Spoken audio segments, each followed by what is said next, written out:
Ladies and gents, and welcome to CG Reaction, and this is the failure of Fyre festival by the channel Internet Historian.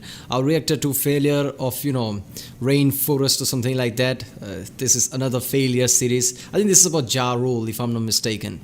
There was some event that Ja Rule was, I guess co-owner of it. And the event that he created, they told lots of celebrities to promote it, and there was a massive issues there, financial issues. None of it turned out right. Yeah, so let's watch this. And I reacted to quite a few Internet Historian videos already, so if you haven't seen them, check them out. There's a link in the description with all of my videos, so check that out. And if you like my reaction to video, like and subscribe so I know which type of videos to react to more, and you'll be supporting this channel. And yeah, let's watch this video.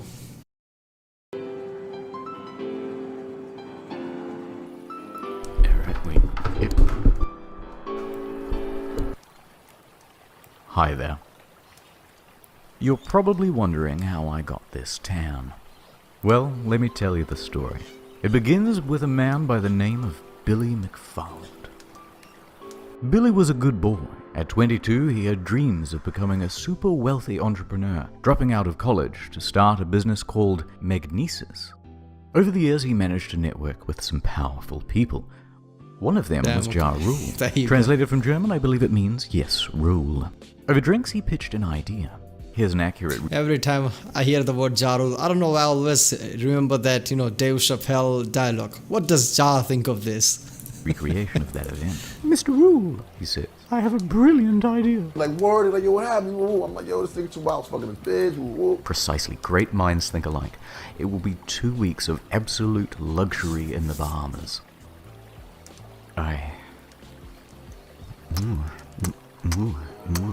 Mr. Rule. Promotion began in late 2016.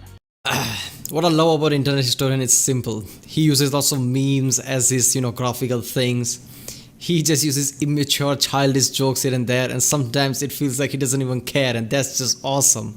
Because that is why he has this many subscribers in the first place. It's just awesome to watch his videos. And clearly, in the end, he, researches a lot. Compared to the lots of videos I've seen, his videos are always great, researched, detailed, and the way he puts it is always awesome. Fyre promised beaches, ladies, gourmet food, luxury villas.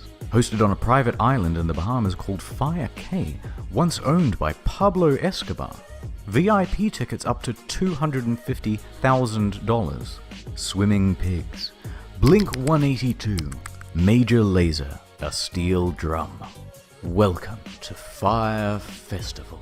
The best 2 damn weeks of your life. I bought my ticket immediately. The day arrives. About 5,000 people are making their way directly from Miami Airport, and there are huge delays to get to Fyre Cay. Although I shouldn't say Fyre Cay, because it doesn't exist. In the marketing, they referenced this island, which is actually Norman's Cay, run by George Jung, not Pablo, by the way. But that doesn't matter because we're not going there either. We're going to Great Exuma. Private island? Forget that. Alright, what was the pitch meeting there? You know what? We're gonna call Norman Cay Fyre Cay and call our festival Fyre Festival. But we're not even gonna hold it there. We're gonna hold it somewhere else than that. I mean, from the start, this was way too shady. Of course he was about to fall. Population 7,000. In fact, we're basically in the parking lot of a sandals resort. In the end, only about 500 of us make it to the island. The remaining customers' flights are cancelled. You're about to see why. We're hauled onto a school bus and taken to the site, a gravel lot with a bunch of FEMA tents. Oh no! Remember those promises of luxurious villas? Pranked ya? Enjoy your stay, and don't forget your complimentary cup of UNICEF rice. Alright, I'm not gonna lie. If I were one of those people who were on the bus and we were heading towards some kind of a camp with this kind of tents, I'll be worried a bit. I would definitely be worried. I'm pretty sure if there is any Jew on the bus, he just jumped right out like, hell no, I'm not touching this. This feels like, start of some kind of apocalyptic movie, like zombie apocalypse coming and they are heading towards some kind of military camp with the tents like this. Chaos is everywhere in every city. What the hell is this, man? How the hell did they thought, what, let's do this, everybody's gonna be fine. Once there, no one knows whose tent belongs to whom, so staff try getting everyone into a line. Then they abandon that idea and tell everyone it's a free-for-all. Expecting a party, this guy took all of his drugs on the flight over. He's the only one having any fun. Everyone else is grumpy because it's been 5 hours and there's no food. In lieu of food, staff decide to start handing out tons of free tequila. This only exacerbates problems. Once the food does arrive, it's just as delectable as promised though. Alright, I know what the mentality was. You know what? These are all here just to party. Let's get them drunk. They won't care where their situation is. But the problem with that is lots of drunk people also causes issues a lot, and you already had lots of issues. So if there is chaos there, it's going to be uncontrollable. Gourmet craft single there. A few hours later, bags arrive on a shipping container. It was getting dark and there was no lighting. So everybody's walking around with their cell phones trying to look for their luggage. Plenty of people had their luggage stolen. But don't worry, if you have any valuables, the festival advertised top-notch security. It looks like the ship crashed and they're stranded or something. The way they're walking around, there are just containers there. My God. Here it is. But no one told guests they had to provide their own lock. There are rumors of muggings by the locals. I heard rumors of feral dogs. A tent supposedly caught fire. The closest beach has a rampant shark problem. Staff don't have any uniforms or walkie-talkies, so no one knows who's in charge, and the people who are in charge can't talk to each other. Here's the bathroom. Many staff quit after only a couple of hours. For the few customers who were willing to just make the most of it and enjoy the music, they had some bad news too. Look, here's what I think. The people who basically work harder and doesn't make that much money, just average amount of money, just wanted, a good vacation. So they probably, gathered up money, their vacation money, and went here. Those people would be pissed beyond measure. First of all, they lost their money, and with this shit. People who paid $12,000 for things like this, they're already rich. They don't care. So they'll be pissed somewhat, but they would be at first or second hour, they'll be like, you know what? I'm catching a flight home. Screw this. I'm gonna party at my city in some clubs or something. Because obviously, they would not care about money that much. They paid $12,000 for this. But, I feel sad for the people who just, worked hard every day, 8 to 10 hour job a day, gather up money for some good vacation, and this happens. All of the major musical acts pulled out. In fact, Major Lazer wasn't even confirmed to go in the first place. The event was promoted as cashless, so all people had were these useless Disney bucks on their Fyre band, which meant they couldn't buy anything or catch a cab if they were stranded. And even with only 500 people, there are too few tents and beds, so everyone is just stealing each other's. And for any of you thinking you could just escape to the sandals, bad luck. It's peak season and they are absolutely full. People are reaching out to the embassy for help. After a few hours, most people chose to go back to the airport, and the rest were forced back home when the Bahamian government stepped in. The festival was closed. I can't blame the government to do that. I mean, it's their job. The person who organized this really screwed up. Now that could create a massive chaos. People could get hurt, and since it's on their island, they have somewhat responsibility. So they have to step in and say, you know what, go home. This is not working, go home. But the exodus from the island made its own problems. Guests spent hours dehydrated and hung over in a hot building. Why staff locked the door isn't entirely known. But one girl fainted before they were finally reopened. Everyone gets home and that was the end of it. Except for... Alright, I get it what happened. Government might be scared that these people is going to be pissed. They might create some kind of riot, so since they are inside the airport, let's just lock it in until they go away. I mean, that could be one of the thinking. Me. I was rescuing someone, helping them out, and I got lost in the woods. Anyway, back at home, the shitstorm on social media was just ramping up. The Reddit Fyre Festival was created, and it started documenting everything that went wrong at the event. People were circulating a fake tweet by Jar that the whole thing was a social experiment. Okay, so somebody just, edited it. Thank you all for participating in the Fyre Festival social experiment. Somebody hacked Jarul's account, or just somebody edited it to look like it's from its account, but it's not from that. Because if somebody hacked his account, that's next level shit right there. People would be immensely pissed. They would think that this is from Ja Rule. Where we expose hundreds of millennials who have never experienced true adversity, the hardship facing refugees. Oh god. This was an eye-opening experience for many of us. And we walked away with this event with a new perspective on the human condition. Hashtag Fyre. Some wholesome festival memes there. And it quickly turned into a marketing case study of what not to do. In response, Fyre started serving cease and desist letters to stop people from saying mean things about them. Mr. Rule released an official statement online. They can't do that. Free speech. I mean, if shit happen, people have a right to talk about it. You can't just go and do like that. Okay, I get it. Threatening to sue somebody, even though they are not in the right to do that, is still enough to, dissuade people. Like, you know what, I'm not touching this. Nobody wants to go to court and battle. Both apologizing and saying that it's not his fault. Yeah, it is. Interestingly, he wasn't even on the island at the time. He was giving a concert in Chicago. Although, to their credit, they offer everyone a full refund. Or, you could always let it ride and opt in for tickets to... Hold up there. They gave full refund? How the hell did they do that? So... usually I would think that this is just some part of a mismanagement, but it is in the end it's going to turn into a scam. But gave full refund to everybody, not even half or something like that, compensating somehow, but no, full refund. That's something at least.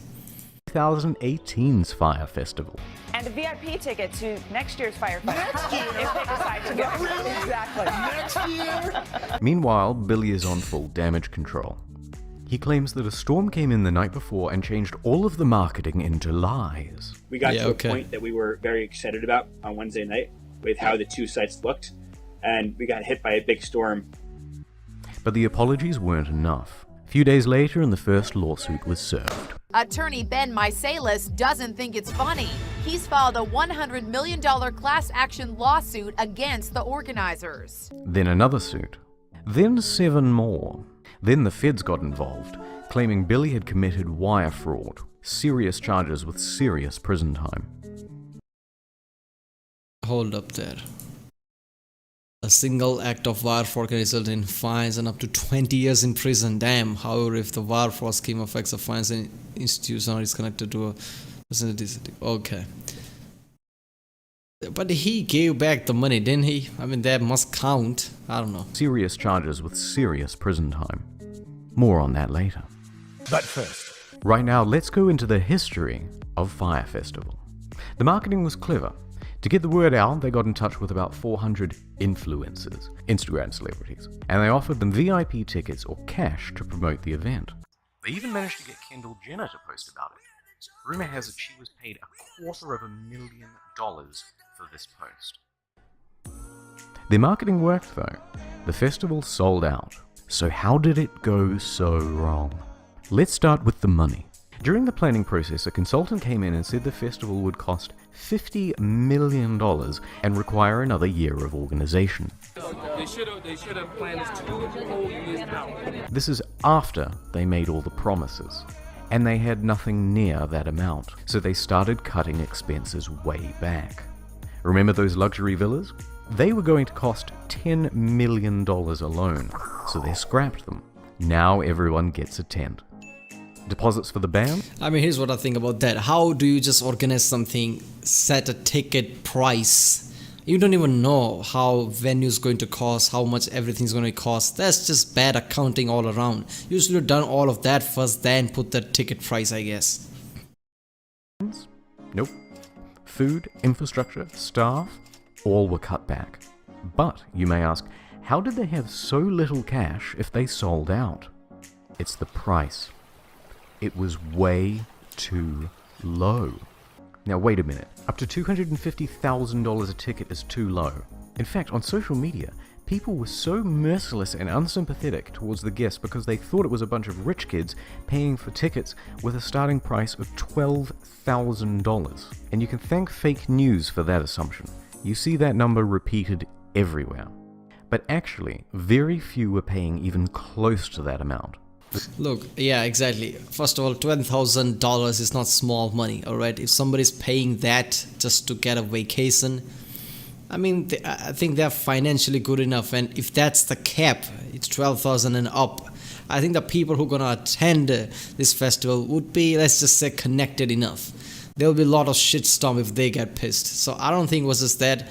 So 12,000 is a bit misleading. I think, like I said, lots of average people who just saved up some money to go to the festival, those were the main people who got screwed over. The standard price was around $1,200.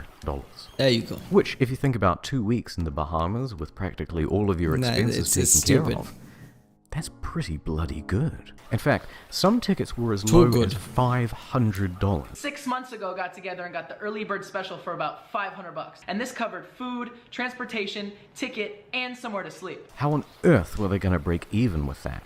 They weren't. And on the flip side, there's no proof whatsoever that anyone purchased a $250,000 ticket. So basically, they're stuffed. Billy has to start taking tough short-term loans just to keep afloat. Which, by the way, First of all, $250,000 ticket. Nobody would ever buy that. That's the first thing. Because if somebody can buy that ticket, they are really, really rich. Proper millionaire. So they have their own yachts, and they can just go to a proper resort in some kind of awesome island and just stay there for a month or two if they want. And they probably do that. They probably have already destinations where they go in, some months of the year, every year. So they're not gonna come here with, partying like that for 250,000. So nobody was gonna buy that in the first place. is why they did the Fyre bans. It was to raise cash. It's reported that up to $2 million in Firebucks in-game currency was spent in the lead up to the event. But this wasn't even close to enough. Practically broke, and with the event only a few weeks away, the more experienced staff suggested postponing. But thanks to those short-term loans, he couldn't. So he insisted on going forward. Those staff tried to control the damage by telling celebrities and public figures not to go. How was the Fyre Festival?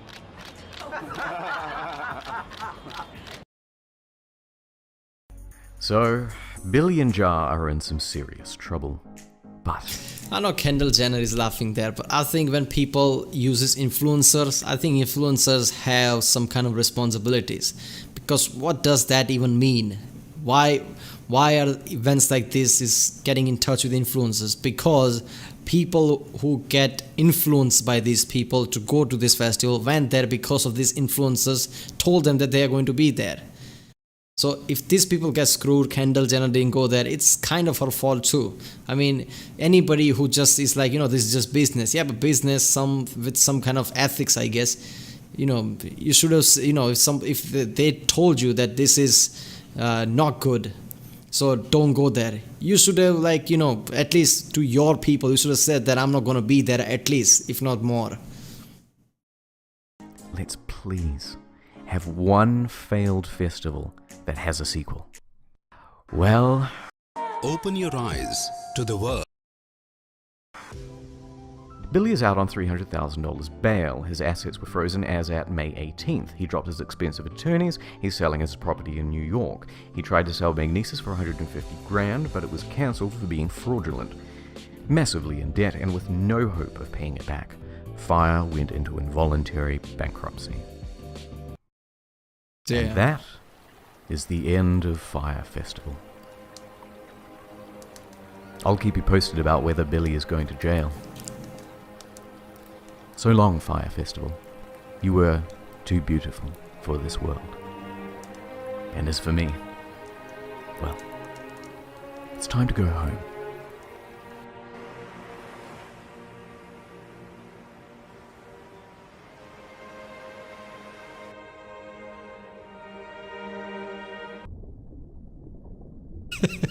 Seems alright. Yeah, okay, I can't really feel bad for that Billy guy because he's the one who fucked up. He didn't do much of research. He just put out the tickets and then later found out that things are expensive, venues are expensive. You should have known that from the start. Why the hell tickets were so cheap? I mean, were you thinking that I'm going to have so many people there that it's not going to matter if tickets are cheap? First of all, even if that's the case, that in itself causes issue if there are too many people there. You should have organized it much better than this. Accounting was just really bad here. So I can't really feel bad for that guy, but I do feel bad for the average people who went there. Because if there are people that work hard, basically 8-10 hours per day for every day, and works really hard and overtime, they just get some money side for some kind of a vacation, they go here and this is how it turns out. I feel sad for that, man. Alright people, like always, internet historian videos are awesome, and I've reacted to quite a few already, so check them out. Check out the reaction I did, there's a link in the description. Check out the cards for all the playlist of SCPs, Salmonella, history, lots of things. And yeah, I'll see you next time.